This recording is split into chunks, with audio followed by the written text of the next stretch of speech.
Hey, I'd like to welcome you to another episode of Mission Matters. My name is Adam Torres, and if you'd like to apply to be a guest on the show, just head on over to missionmatters.com and click on Be Our Guest to apply. All right, so today I have Jean Meeks-Koch on the line, and she is CEO and founder of Positively People. Jean, welcome back to the show. Oh, thank you, Adam. It's nice to be back. All right, Gene. So I am so excited to have and welcome you as a new author in our upcoming book. So really excited to publish your work and to really get it out there to our audience. So first off, just want to say congrats on being chosen for the new project. Thank you. It's been exciting to work with uh, everyone that's part of the book. It's exciting work. All right, Gene. So we'll get into, of course, some of the writing that you'll be doing and some of the contribution to the book. We won't spoiler it all, right? Because we do sell books, and we will be bringing you back on the show, of course, when the book is live, so that we can do a deep dive into your writing. But let's get this episode started the way that we start them all, with our Mission Matters Minute. So, Gene, we at Mission Matters amplify stories for entrepreneurs, executives, and experts. That's our mission. Gene, what mission matters to you? The mission that matters to me is the continuation of multi-generational families and creating legacy. So as family businesses start, we don't want them to end. We want them to continue on into future generations and create future leaders. Yeah, that's great. And I love bringing on mission-based entrepreneurs and executives to share why they do what they do, how they're doing, and really how they're trying to make a difference in the marketplace. So great to have you on. And I guess let's just dive right into this book. So our new Mission Matters book, what type of, and I know there's many, but what type of things do you hope that the readers will take away from your writing? That's a great question. So when I approached writing the chapter I was writing, I really thought about how do we make change happen? How do we show up differently? And I really focused on identifying what's happening now in your life and really authentically identifying it, and then really being able to provide space, taking a pause and providing some space to really think about where do you want to be at, and then being able to really evaluate where are you at now? Where do you want to be? And what are the activities? What are the things that you need to do differently? Either you need to stop doing, you need to improve on doing, or you need to bring into your life to make that change happen. So love it. And this is one of the things that, and we'll get further into this as well as we get into Positively People and the work that you're doing there with families. But I have to ask this question. So why a book? I mean, lots of different ways to obviously get your message out there, to get your word out there. And I'm biased, right? As a publisher, I love books. I mean, I grew up with them. I just, smelling the paper. We do a lot of podcasts, a lot of video, a lot of getting stories out there in, some of the multimedia fashion. But why a book? I think a book is really important because it allows you to take the time to really think about what's important to you and to put that into print. There's so much permanence to it. I think when you have a podcast, I've done podcasts and blogging and things like that, and the permanent feel of it's not quite there. So I think when you have something that's very relevant and very important and can stand the test of time and transition really well, I think that putting it into a book is very important. Yeah, I'm on the same page there. Pun intended, Gene, right? Come on, had to. I'm allowed one pun or corny joke a day. That was my one. Great. Yes.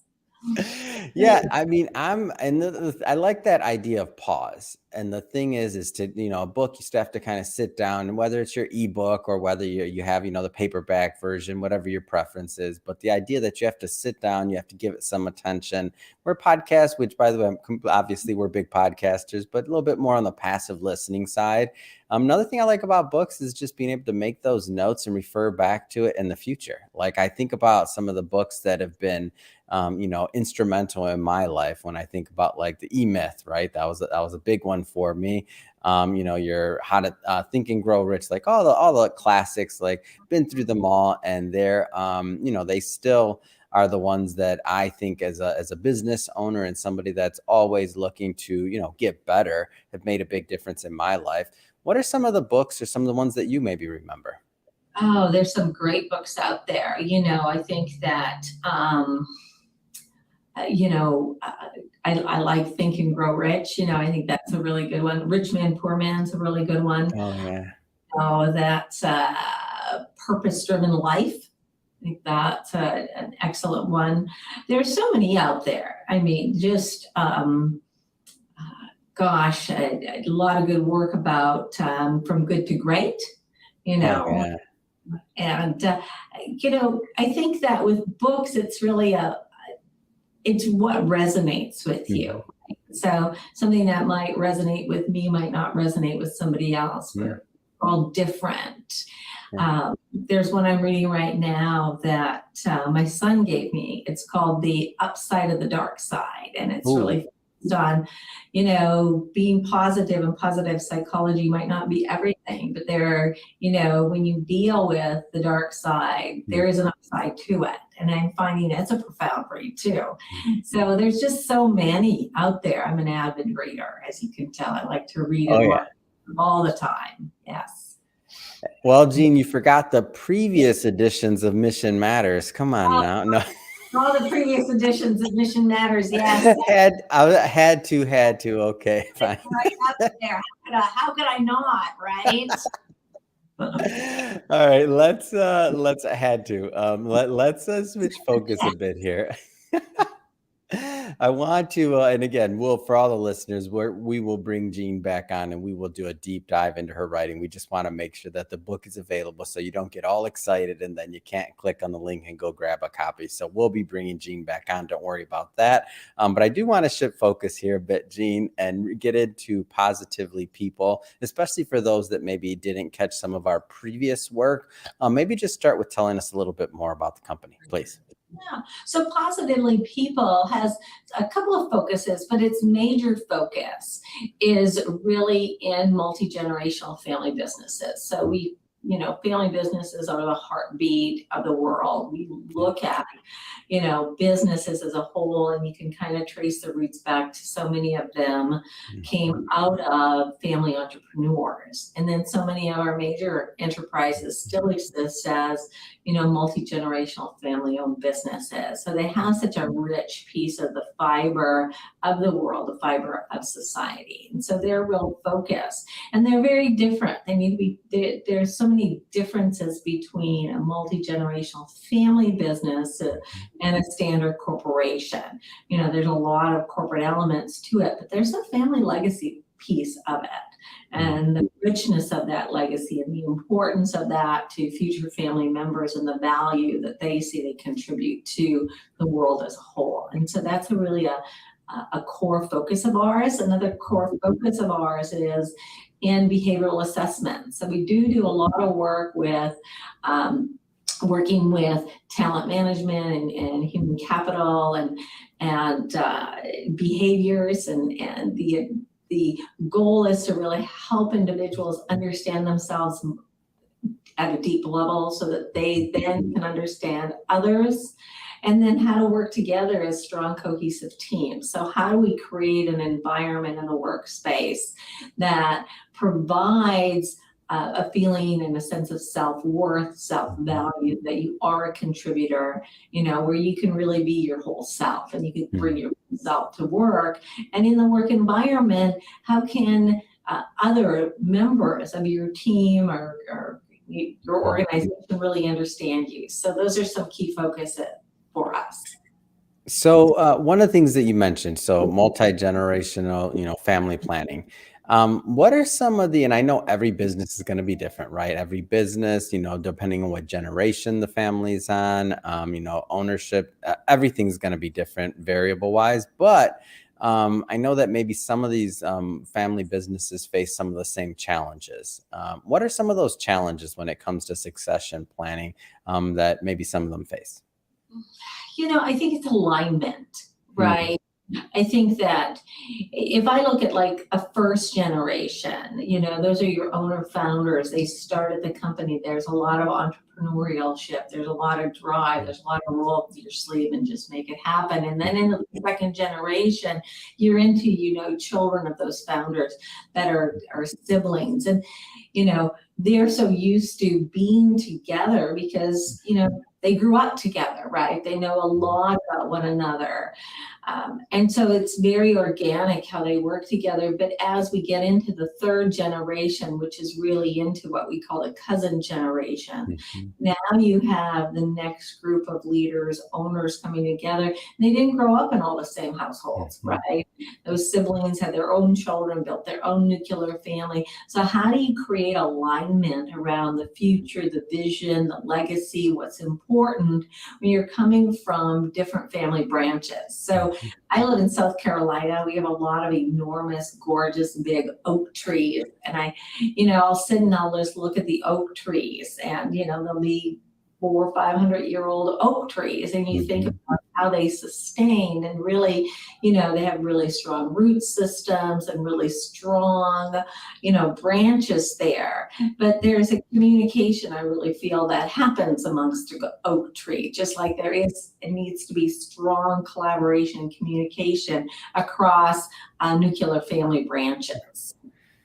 And one of the things I like about this, for those that maybe are watching this that are, family business owners, whether it's founders, second generation, third generation, main thing here, and I find this in many different professions, doesn't have to be just consulting, but just in general, is that they're not alone. Like, there's other individuals that maybe are on the same generation that have had the same type of problems, and that there is help there. Like, they don't have to reinvent some of the processes or some of the things that take for or that make for a great succession plan going down the line. Am I off on this, or? No, I think you're absolutely right. I think that there is some generational,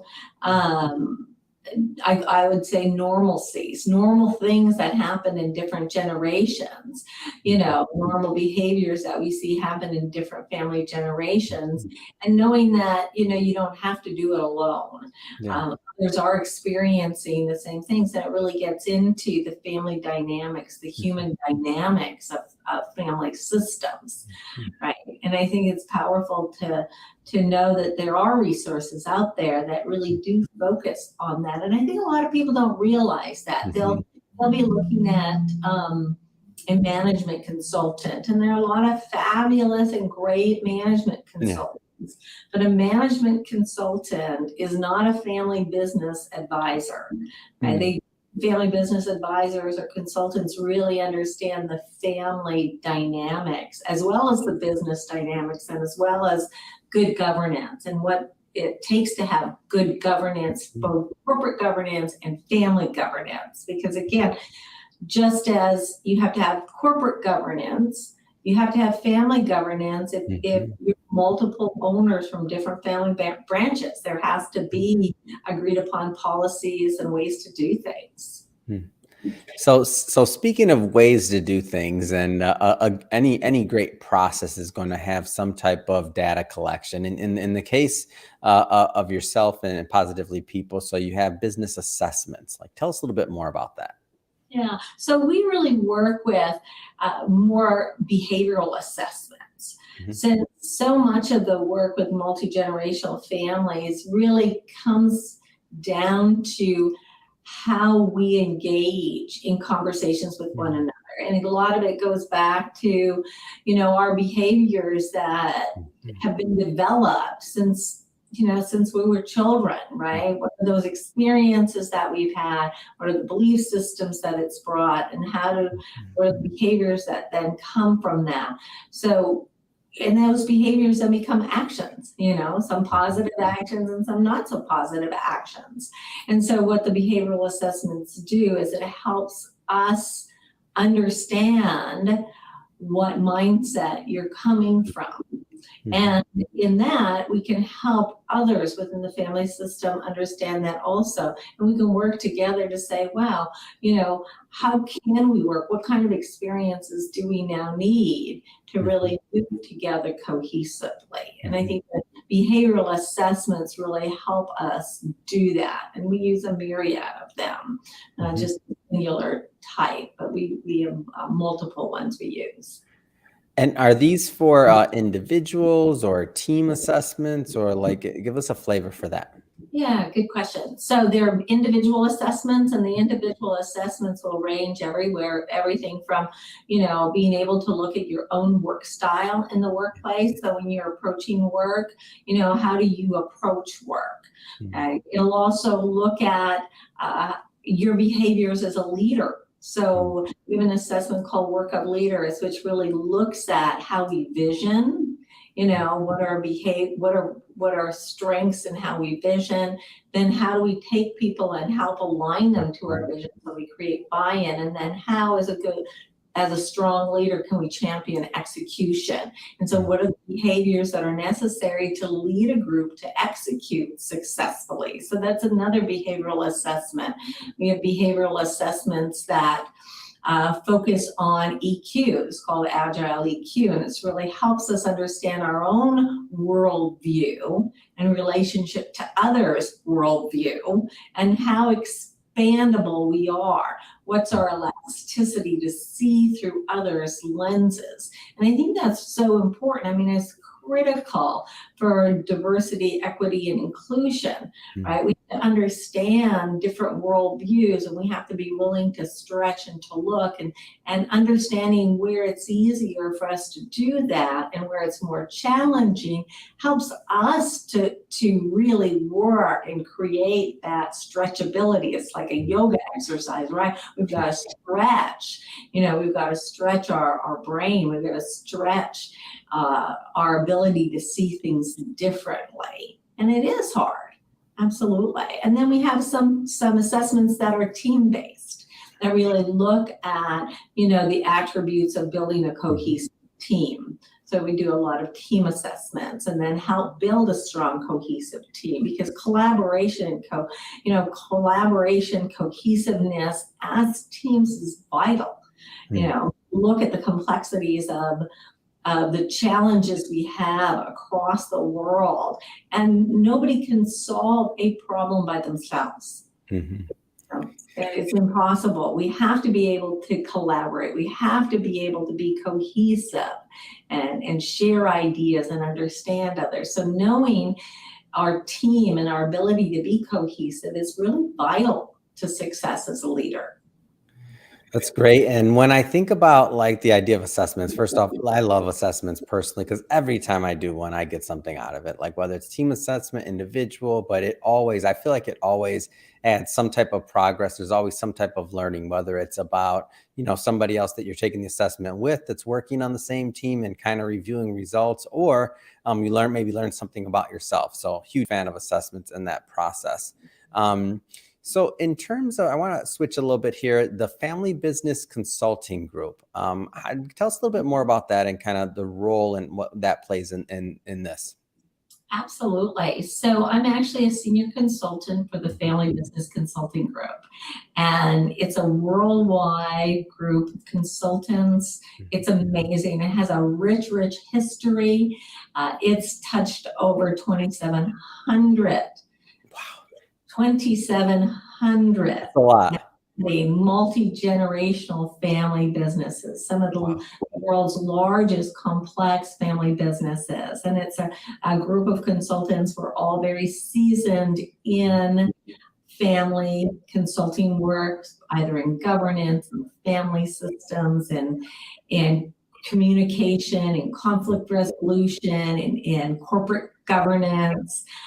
We get into the hard things of, you've got a group of siblings and who's going to be the next leader, how do you start figuring those things out? What's the pathway going to be forward? What's the strategy? I call it the continuity strategy. But FBCG is very profound in its work. It's steeped on a lot of research. It's written thousands of articles, a lot of published white papers, and a lot of books that have been written together with great research behind it. So I'm proud to be a senior consultant and a member of that team. And so basically Positively People, as a senior consultant, we're focused on the multi-generational family businesses. And so another thing, or another facet of this, is journey of the heart. So it's an intensive and it's executive coaching. Like how does that part work? Yeah, so I do a lot. It's something that I developed on my own over the years. I called it Journey of the Heart because I got really involved in working with executives Mm. that they wanted executive development. And what I found is that to be a really strong executive, right, you usually have a group around you, whether it's a significant other, a partner, some family members, but it's the ability to really take time away and deep dive into what you really want in your future and Mm. bring along a few key people within your tightly knit closed system, as I want to call it, Mhm. that can share ideas, share thoughts, be there to support you. So it is really, it's a passionate journey of awakening that at the end really sets forth some really nice action plan to move forward with a vision that it's hard to get a vision of where you really want to be, who you really define who you are, unless you're willing to take some time away. And this forces you to take some time away and really get into some deep conversation. So it's not therapy. So I don't want anybody to think it is. It's not therapy. It really is to envision that future. What does it look like? And then to start putting, some painting that future. What does it look like? Hmm. What are some of the outcomes you've heard from this? Because I feel like there's always breakthroughs whenever somebody goes to some type of intensive, or like you said, hit the pause button, or not hit the pause button, but where they kind of separate themselves from their normal routine. And now they're focused on that one thing, and they're doing it in the course of, a structured guide in this case. What are some of the outcomes you've heard from maybe some of the participants, or just some of the outcomes you've seen? Yeah, I think, the outcomes that I enjoy Mhm. is the ability for the individual at the end of it to come up with a plan, an actual plan that they really feel they can own, Mm. and they feel that it's really their plan. It's going to redefine what they really want. With some of my younger executives, Yeah. especially family executives that might have felt really constricted, like they were on a pathway that they felt they had to be Mhm. versus that they chose to be. Yeah. That many of them leave and feel, boy, I feel I have a choice now. I Mm. feel that I'm owning this that I want to be Mm. versus this is what I should be. And we kind of leave the shoulds behind and really focus on what we choose to be. And I Mm. think that kind of redefines the individual and the being that they want to be. And I think that's powerful. And I've seen a lot of wonderful things happen with a significant other, a significant partner, where they both become really aligned into that focus. And then many times in the work that we do, it's really both individuals coming up with their vision, their individual vision for themselves, and then how do they align their individual visions also for their partnership vision. So it's an and and. Who is this appropriate for? Who's this intensive appropriate for? You mentioned it's also available to young executives as well. Like, give us a little bit of a flavor of that. Yeah, so I think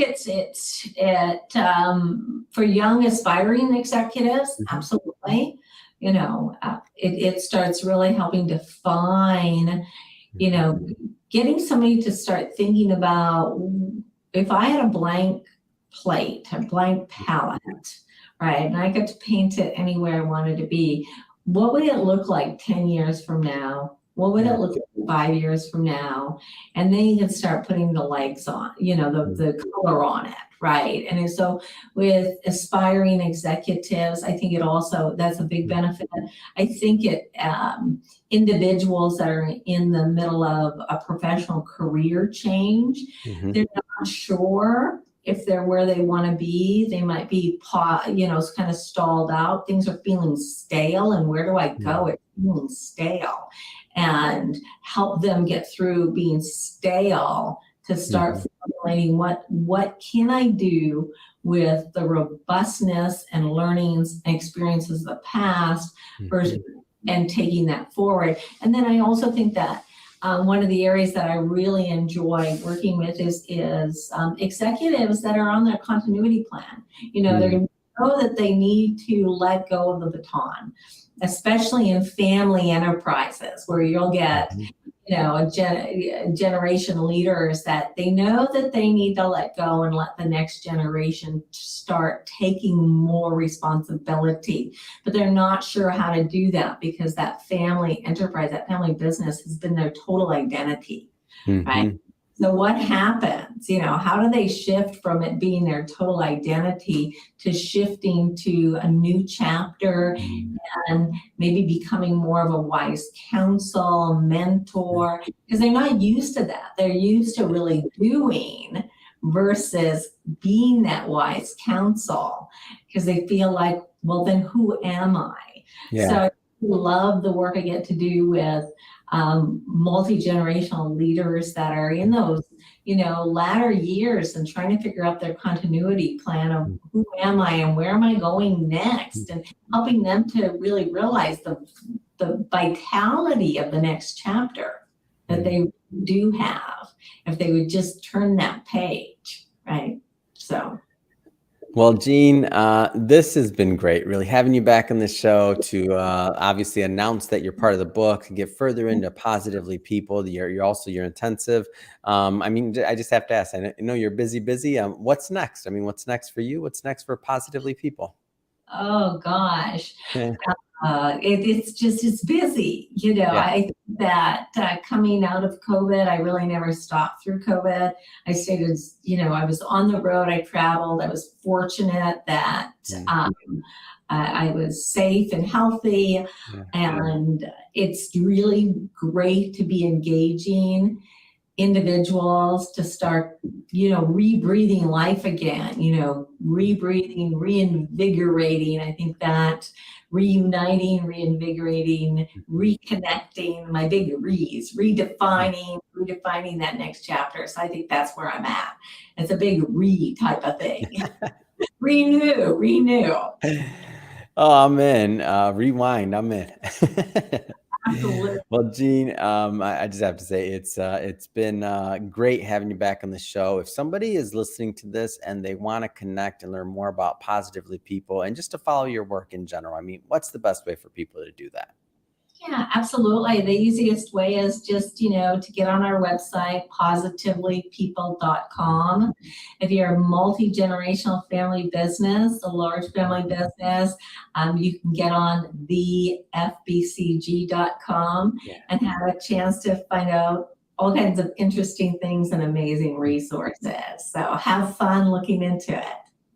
Oh, that's great. And we'll put all that information in the show notes just so that my team can, or so that the audience can just click on the links and head right on over and check out Positively People. And speaking of the audience, if this is your first time with Mission Matters as a platform or listening to an episode or engaging, just to let you know, we're all about bringing on entrepreneurs, executives, business owners, have them share why they do what they do, how they do what they do, and really all learn together. If that's the type of content that you're into or sounds interesting, we welcome you. Hit that subscribe button because we have many more mission-based individuals just like Jean coming up on the line, and we don't want you to miss a thing. And Jean, really, it has been a pleasure. Can't wait to have you back on the show for when we actually launch the book so we can do a deep dive in your writing. Thanks again for coming on. Sounds wonderful. Thanks, Adam. Have a terrific week and start to almost June. Wow. Woo, I'm in. All right.